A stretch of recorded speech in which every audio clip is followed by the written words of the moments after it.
day of testimony for the only witness to the shooting that is now the center of a high-profile murder case. Dani Jo Carter was the only other person in the car when attorney Tex-McIver shot his wife Diane. And both sides questioned her aggressively today. Caitlin Ross was in the courtroom, and Caitlin, it looks like she will be back on the stand yet again tomorrow.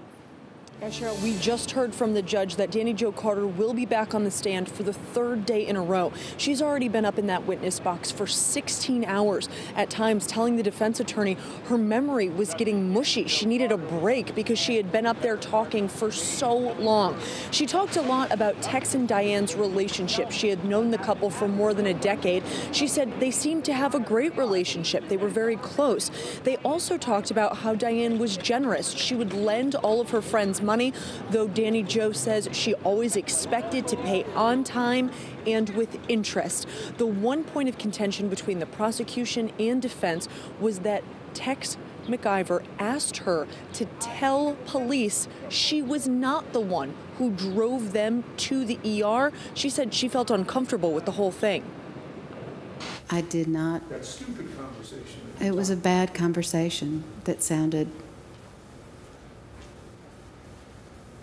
It sounded very bad for Tex. She also talked a lot about how much the couple had been drinking that weekend. They were apparently passing a Yeti cup full of wine back and forth before the shooting happened. She said she didn't think Tex-McIver was drunk at the time of the shooting, but they definitely talked a lot about that and whether or not his judgment could have been impaired. And we just heard now from the judge that they will not have court on Saturday. They actually had been expecting to go into the weekend because it's taking so long to get through these witnesses. The trial is going to go long on Tuesdays and Thursdays to make up for that lost time now. Reporting live outside the courthouse, Caitlin Ross, 11 Alive News.